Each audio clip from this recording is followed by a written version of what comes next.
Good morning and welcome to American Scouser TV's pre-match show. I am back in the host chair after a long hiatus. They got really desperate this morning, so here I am. But I am joined by some of American Scouser's brightest and finest. Gally, Serzi, and Gordo. Gally, how are you doing this morning? Thank you for calling me fine this early in the morning. You're very welcome. I just call it like I see it. Serzi, how are you? I'm good, thanks, Matthias. How are you? I'm doing well. And Gordo, thanks for joining us. How are you doing this morning? Of course, I'm doing well. I feel like I should go back to the closet and go get a red jersey. I feel like the odd one out here. Well, now, I mean, it's superstitious now, so you can't change. So Right. whatever's done is done. So before we get into this match specifically, I just kind of wanted to, my wife is a therapist, right? So there's a lot of talk about closing the chapter on things. So I kind of wanted to start with Everton just for a brief moment and just go around the table here. And Gally, where are you at with that result today, as opposed to where you may have been after the match? Well, I'm cursing less and less, but not. I'm still angry about the result and how it came about. I'm just really irritated. I am not one, as you guys know, in the Discord channel that usually gets too crazy with the referees or pointing fingers, only because I am usually criticized for being critical of specific players or actions that lead to lost or drop points. There were some dumb things like not taking the ball to the corner, and I think we got a little naive late in the match, and that has to be on players. But Michael Oliver single-handedly lost control in the match about 6 to 8 minutes in, and then we all had to sit through it. And by all, I mean everyone in Liverpool, including all the Evertonians, because yes, they were getting calls, but they still had to deal with this poorly officiated potentials. I mean, we had injured players all over the pitch. So just really disappointed, but I am completely content with where we are in the table, assuming we secure 3 points today, which I know we're going to get to. So, I'm good with where we are, but just slightly, I don't want to see Michael Oliver's face ever again. Sorry for my language this early in the morning. I think that one, even YouTube would agree that you're allowed to say that. If Michael Oliver follows it, that's an acceptable F word. There's some guidelines that say rule 2, 3, 4, but the ABs, it's all Michael Oliver related, so we're fine. Serzi, have you gotten over the match? Are you based off of, because I think a good portion of us, if yesterday's match, if Arsenal doesn't get the late 2 goals, I think we might feel a little bit differently this morning, even more so. But we shouldn't have expected Leicester to get points against Arsenal, but it kind of is one of those things where it was dangling in front of our faces. It's 60, 65 minutes in, and then it gets taken away. But how are you feeling from Wednesday? If you watch my post-match when we did, I'm actually surprisingly took it well. Because you can't rationalize derby games. The games against Everton, Man United, we just can't rationalize them. And even though it was a game in hand, I never saw them as I never saw that game as a potential 3 points. At minimum, I expected a draw, but just because it's Everton, and whether it's in the stars or whatever, not our last game at Goodison, and there's no outright winner between Liverpool and Everton. It was just meant to be how it was meant to be. Add to the fact that Michael Oliver was refereeing that game, you just knew we weren't going to walk away 3 points. And so I was over it. I think I was more devastated with the Newcastle game than Everton game. It's just like a throwaway game. You just know Everton games are just going to be like that. And I knew Leicester, they were going to lose yesterday. It was still, today is important. As much as we said the Everton game is the most important of the season, today now is, again, it seems like every game is the most important game in the season, but this month, every single one of these games, as long as whatever Arsenal do, as long as we match whatever Arsenal do, we'd be fine. We just got to win these next games in February. And if it was City behind us, I'd be more nervous. But Arsenal have shown, like all London teams, are just butlers. So I'm a little bit less fearful of Arsenal than I would be if it was City behind us. And Gordo, have you officially closed that chapter from Wednesday, or are there still some open wounds? Yeah, there must be something going on because Cersei and I were both so calm after that, which normally, that would be something I would be raging against. But the same way, I mean, in all of our podcasts, we talked about measured expectations. This is a different game. This is their Champions League final on Wednesday. And if you go back to when we were supposed to play the game, everyone was like, please, God, no. There was like, hurricane gale force winds. It was at Everton. It just was one of those where we knew that we were going to drop 3 points to them. And so to get one, it's fine with me. I mean, definitely it's not an easy place to play. You look at I led the pre-match for that Everton game, and there was just bullet point after bullet point after bullet point of all the ties when we go to Goodison and like how historic the tie is. And it was one of those where that's the way it has to go. And I looked at, and I know that all the shows have talked about this in some capacity, but we have, including the Everton game, 5 games in 15 days. And if at the end of that 15 days, if you get 11 or more points, in my opinion, title secured. So there's room to drop points in those 5 games, and Everton's one of the ones that I had circled that would probably be dropping points. So book closed, wounds are closed. 5 of those games are coming up today included, Gally. Wolves coming to visit us at Anfield. Historically, Wolves not necessarily a threat at Anfield specifically. They haven't won here since 2010, I believe. That was what I saw. So that it's been 15 years since they've had a win here. So it's going to be a big day, especially after Arsenal beating Leicester yesterday, wanting to stay on pace. Kind of what Cersei was saying is you just match their result, right? You get past that, and then eventually you have to play them, right? I think if both teams have some bad results here and there, they're going to look forward to the game at Anfield in April, right? I mean, that's going to be what it comes down to. As fans, we hope that the title will be secured by then, and the game won't really matter. But there's probably a good chance that there's going to be that's going to be an important game. So, looking ahead to today, Gally, this is what Arne Slot is going out with. So we see that Gakpo, he hasn't trained for a couple days. He's got a knock. Not sure how long he's going to be out for, but that allows Diaz to move back to the left wing, and then Jota to come in through the middle. I think everything else is par for the course. So I guess your thoughts on seeing, maybe let's talk about that left side with Diaz returning to the left wing, Robbo not really being, the Robbo that we'll ever see again. We know that connection wasn't always there to begin with. And now that both are not in great form, do you feel like that's going to be a weak point for this team side today? I mean, I think it's unfair to Diaz. Like when we talk about his form, he's been kind of yo-yoed in and out. At times earlier this year, he's playing the best football he'd really probably played outside of that first 90 days he was at the club, where he just basically dragged us to the Champions League the next season. I think him being out on the left is where he belongs, even though I think Gakpo is clearly the number one at the club. So Gakpo unavailable, Diaz moves to his natural position. I think this is more about Diaz's comfort at playing with Jota. I think it's actually more about Jota being in the middle and not having Nunez there.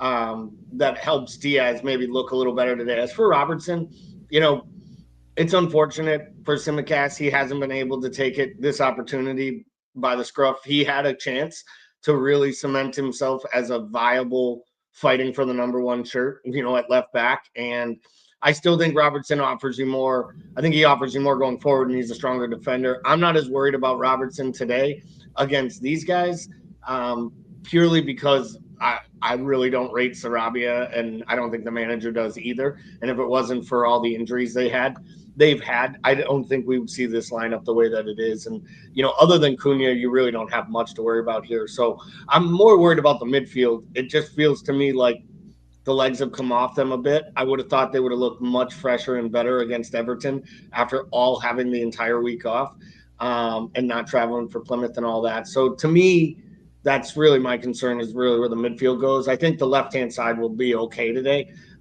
It's just, do we score goals? So basically look at Mo and ask the questions. Look at Mo and hope that he comes through yet again. Cersei, kind of bouncing off that midfield point, do you think that Do you think it's more so the legs have fallen off a little bit, or they were playing to the occasion, a little mixture of both? Do you think that there's, they can bounce back today, so to speak? I think it's a lack of momentum. I think, well, when Klopp was in charge, the season we won the league, and we pretty much won everything that year. Much of it was just muscle memory of winning games, and then it wasn't until we had that 2-week break where we lost our first game that season against Watford. So sometimes, as much as we say that the players need physical break, just that getting into the rhythm, and that's what Slot has said, having these players get into the rhythm, is beneficial. And I think in hindsight now, looking at the Plymouth game, even though it was a game no one really cared about unless you're Aaron, maybe he could have taken McAllister and Gravenberch and just to give him some minutes, just to give him some rhythm in the physical rhythm in the legs. So I think this game, they'll play a lot better than they did against Everton. With Everton, obviously our players got dragged into the game. We played a game that we lost control. From manager down to the players. And obviously we gave Mark Oliver decisions. Allowed him to make decisions that we should have allowed him to make. So, but no, I think we'll see a different performance from our midfield.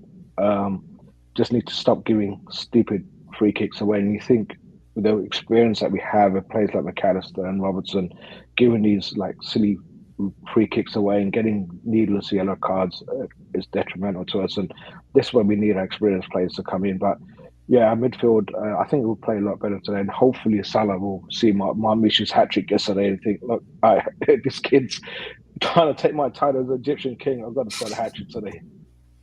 Yeah, an insane start to his career at City, actually, for Marmoush. That was just incredible hat-trick that he was able to pull off. But Gordo, I guess let's bounce off of Serzi's comment about the experience, right? I think there were many moments in the Everton game where you would hope that some of the players that have been around for a long time at this club would have been able to control their emotions maybe a little bit better, or just maybe make better decisions. When you look at this 11, you've got Ali, Van Dijk, Salah, Trent, and Robbo. Those are the only guys here that have won the league, right? So you've got 6 guys who have yet to necessarily to prove that they are title winners, title contenders, right? Do you feel like they have what it takes? Was last year a kind of a preview of the mentality of the team? And when the going gets tough, sometimes the tough gets going. But where do you see the rest of these guys fit into a title team? Well, last year I think you could argue that it was mostly down to injuries. It's really hard for the team to maintain that ability without the core group of players. And we saw that. And then what ended up happening was, sometimes you expect that once the players come back in, like Jota's the only player that I feel like can do that, can come right back from injury and just automatically be at 100% capacity before he gets injured somewhere in that first 90 minutes that he plays again.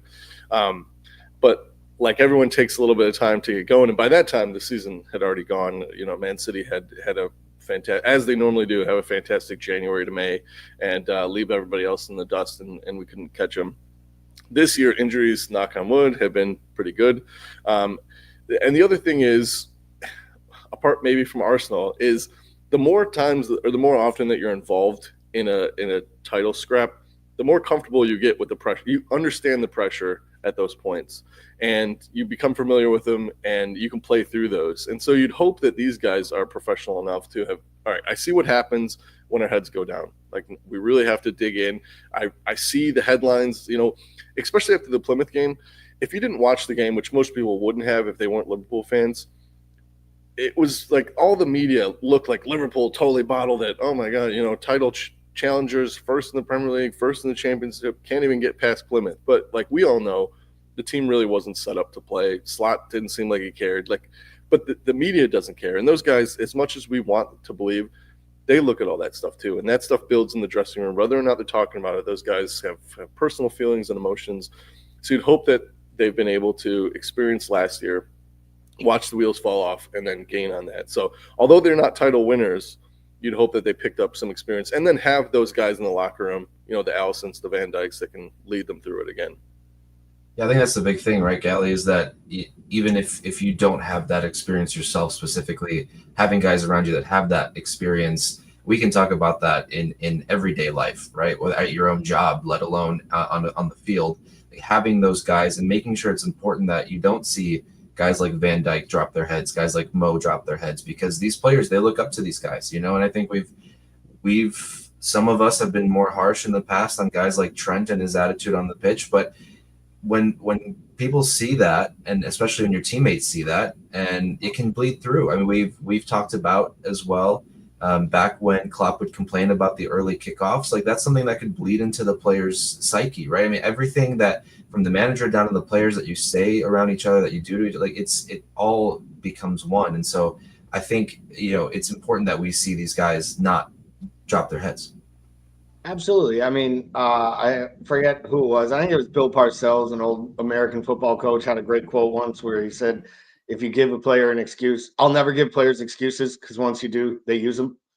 And I think that goes for players as well, right? They're not absolved from that kind of a mentality. If you give them a reason to make an excuse, they can use it. Like early kickoffs go against us, and then the players play poorly. The one thing I will say is we talk about, the leaders and the winners. And I do agree with you. We have 5, people who have a champions medal at home, but many of these clubs at times, City has gone into seasons where they bring in new players and they rotate their squads, and those guys haven't won. And yes, they have others in the side that have, but McAllister won a World Cup. It's not like these guys aren't playing and sometimes winning at the highest level. Gravenberch won multiple medals with both Ajax and then won more medals, at Bayern Munich. So, and I think sometimes it's harder to win as an 18-year-old winning at Ajax and trying to win a league, even if you're the top team, because you have all that pressure on you at such a younger age. So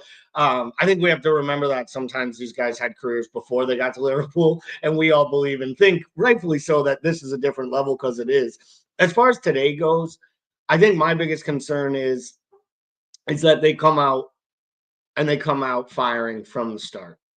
And that's really something I want to see them do. I want to see them organized, and I want to see them really attack right from the rip. I don't want to see them trying to ease into the match. I want them to get Anfield up for it early, because this could be a match that would be great to get a couple goals first 45, 60 minutes of this match, make some substitutions ahead of the trip to Villa, because you got Villa and then City, and yes, you get a week off, but then you're hosting Newcastle, and though they looked to shell themselves yesterday, that Newcastle side never shows up to play Liverpool. We get the one that shows up where their midfield looks like it's world-class and, vintage United from 99. Yeah, and Serzi, I think a big thing with looking, I mean, we don't want to look ahead past this game specifically, but let's say you get 3 points from this game, and then you go to Villa and you get 3 points. You have a chance to be 10 points clear of Arsenal before they kick another ball, right? I mean, I think that is a huge marker to put on that. But at the same time, Villa had a really bad result against Ipswich yesterday, so they're going to be looking to bounce back as well. So I think the start of this game, like Gally is saying, is going to be incredibly important. Oh yeah, definitely. We've got to put our marker down, put the last 2 results behind us, and show why we should be champions. And and we do have, we have experienced players, like we mentioned, like with obviously Van Dijk and Salah, are both pretending or claiming that this could be the last season and so forth. So in that possibility, I'm kind of reliant on them to get this team over the line. And then we got McAllister as a World Cup winner as well. So we've got a team full of winners on this team. I'm nervous about playing teams like Wolves, because this is notoriously the worst, like the poorer teams have the best moments of the season against us. And that's just me with my tin hat on and whatever. But it's if we can get this lead, 10-point lead over Arsenal, that would be great. Like I said, I prefer it over Arsenal than Man City. Just Arsenal, just they feel like they're a self-destructive team because they have a self-destructive manager and leading that team. So yeah, the bigger the gap that we can put between us and Arsenal, the more head loss or the bigger the head loss with the Arsenal team. Yeah, definitely agree. Gordo, let's bring this up here for a moment here. I think Gally mentioned earlier that the midfield is going to be pretty key in this. Not that it's not key in every match of football that you might see, right? But is that going to be what you're most focused on battle wise? Are you going to be paying attention to the midfield? Is there any sort of matchup that you're looking forward to, whether it's defensively or attacking wise? I'd probably say, I think Wolves the only way that they can score or get at you is from the wings. So just watching that Diaz and Robertson, failed. Well, maybe not failed, but they're playing together isn't always as great as Robertson and Gakpo is. So just watching for that, and then obviously the space that Alexander-Arnold leaves when he decides to go gallivanting into the middle of the pitch. So I think the wings are going to be a key today. I mean, when we have the ball, definitely through the middle because that's where they're the weakest, I believe. But when we don't have the ball, just watching those gaps on the wings. Yeah, Gally, looks like, Wolves probably going to set up in a back five, right? With Semedo and Aït-Nouri running up and down those wings. So back five, probably 4 midfielders across as well. So they're going to be sitting back. I think that's what we're expecting. Do you feel like, the low block for this club has been an Achilles heel for many a year? What do you feel like today would be the key to break that low block down? It's going to be the key. Right now, it's going to be the same key that it's been for the last probably 8 to 10 matches. And the second key to break that lock will be the same key it's been for the last 8 years. It's going to be an Alexander-Arnold set piece ball delivery or, world-class delivery into the box, and then a poacher like Jota popping into the right spot. Or it's going to be Dominic Szoboszlai breaking down the press and or making runs into it and breaking down the low block. I think to me, the reason I said the midfield was key, McAllister is basically like he just seems like an old soul to me. He just does his job week in, week out. He's basically the most unsung hero in the side. We all rave about Gravenberch, and we know about Szoboszlai's newfound responsibility and importance in the setup and the tactics. I thought Szoboszlai put in one of his worst performances of the season at Everton. Maybe he was tired. Maybe he, got sick of Decore kicking him all match long, and he just got sick of trying to run around Decore, because he's just kind of like a gangly big oaf out there. I thought Szoboszlai was really poor. I honestly think if Jones doesn't get sent off late, Jones probably starts this match today against Wolves, and Szoboszlai gets a rest going into the Villa match and the City match. And I wouldn't be surprised. We'll see if Jones gets a start at Villa. We can talk about that maybe during the post-match. But I think Szoboszlai's key. I think Szoboszlai and Mo, the way they play, hopefully frees up Jota to get one of those poacher goals. So to me, it's like Szoboszlai 1 and Trent 1A. Yeah, and I think with the red card and then the injury to Gakpo, and this means that Diaz this is his third start in this week, right? So we probably expect him to come off 60, 70 minutes most likely. I don't know if we're planning to see him against Villa right away as well, but it is one of those things where the little cards, the little nagging injuries, they do make changes to the team, and Slot has to do what he can and move on. And at least we get him on the touchline today. So, of course, maybe the Premier League is going to be really nice to us and only ban him for our 2 most important away games of the month, right? Because why wouldn't they set us up that way? But at least he's on the touchline today. We'll get that taken care of. So, Serzi, I guess, question for you is how do you see this game going? Let's get to that. What do you expect? Oh God. I expect we're gonna like Gary said. It's a low block, and like what you had said earlier on, we have to go against that low block. I think Szoboszlai needs to have a massive game. And to Kaz's point, pretty much every week he's pretty much our most important player on that side. He's got to protect Trent. Trent is just Jekyll and Hyde, hit or miss, depends what Trent wants to show up. He's coming off a long-term injury. I don't see him playing the full 90 minutes.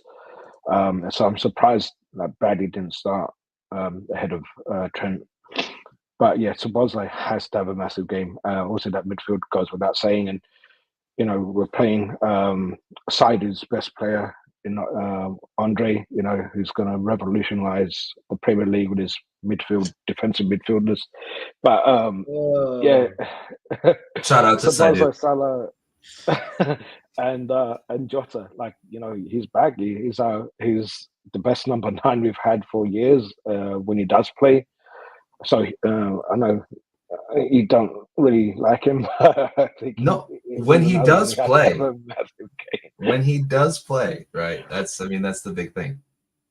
Yeah, when it isn't that 40% of the time since he signed a contract that he hasn't been fit or available for selection. Just 40%. Yeah. Just that's all.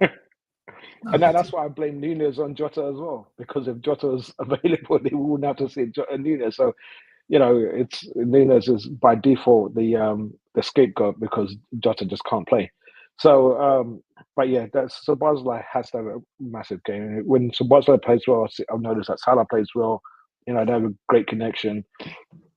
I know earlier on you said about Robertson and Diaz. One of them had to learn the other person's language. Either, you know, Diaz had to learn some Scottish, or first of all, had to, you know, learn some. Nobody understands Robertson. Let's be real. I don't think his wife understands him. And like literally, there's a better chance of me learning Colombian than Diaz being able to understand Robbo at any point in the near future. But you know, Mane understood him, so I don't know. They had one of those telepathic languages that you can't, you know, it's a sort of connection that you don't find every once in a while, but when you make it, you know it's good. Or just Mane was so good that it papered the cracks over. Right. Yeah, everything that he did going back and going forward was it transcended language barrier, right? That's kind of what Mane was able to do, and I know we miss him dearly. Seriously, we do. Some of us. Hey, I think that's why we bought Diaz, because Diaz's dad's first name is Mane, believe it or not. To keep the connection alive somehow, some way. Yeah. But yeah, Szoboszlai has to have a huge game. I think, I know we haven't got to the scores yet, but I think we win this 3-0, but an uncomfortable 3-0. Oh, well, I mean, since we're there, Gordo, hey, let's bounce off that 3-0. What are you thinking? I think, you know, but before I ask you to speak, right after I asked you to speak, I think Gally mentioned having a nice start to the game is big. And I think part of that is that the crowd at Anfield, you know, we've had to get used to a new system, right? It's not the same kind of high energy that the crowd was used to. So I think it's important to also make sure that if there isn't an early goal in the first 15, 20 minutes, that the fans don't groan and get too impatient after 20 minutes if there isn't a goal, because that energy, you know, you can feed off that energy. So I think it's important to make sure that hopefully the fans are in this one too. And it's because it's a big game. Yes. Yeah.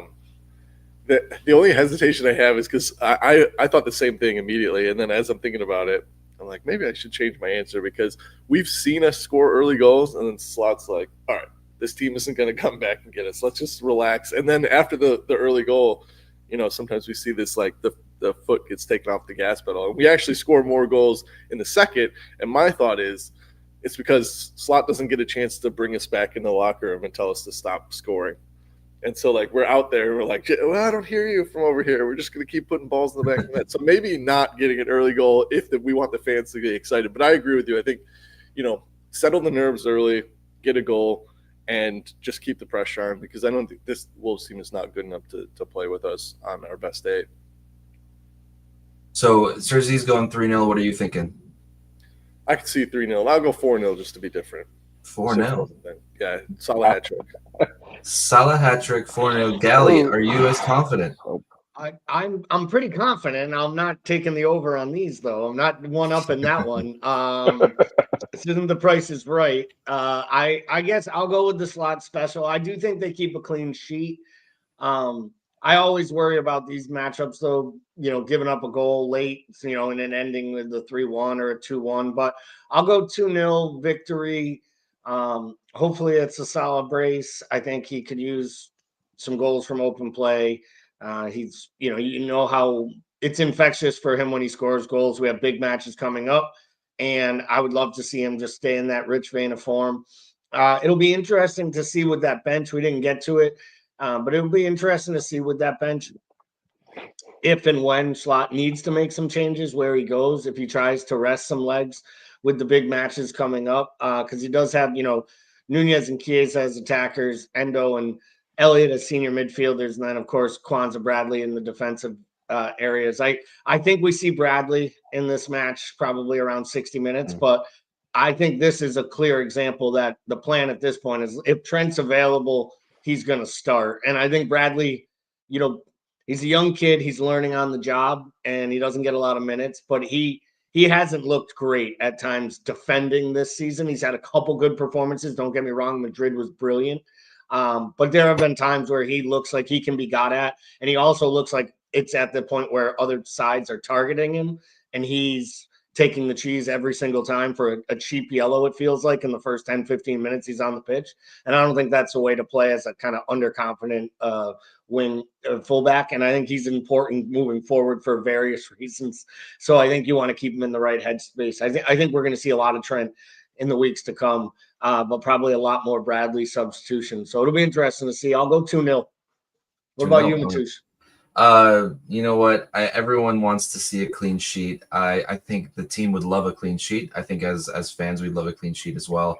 So I'm gonna say 2-1 because I just don't see it. I feel like as potentially poor as this Wolf side may be, they've had some brilliant moments this year. I think Cunha has enough ability to drag them over the line to at least score. I know there's a lot outside of Cunha. It's probably going to come down that left side with Aït-Nouri and Cunha setting something up is what I think. So I'll go 2-1 just to break the pattern a little bit. So thank you everyone for joining us. We're going to get settled. I know there's about 10 minutes left before kickoff here, but it is early in the morning. We got to brew another pot of coffee. I think everyone's got to get settled in. So from everyone here at American Scouser TV, thank you so much for joining us. We hope you guys join us in the post-match show after the Reds are up 7 points against Arsenal. So thank you guys very much. Have a great day. Up the Reds. Okay.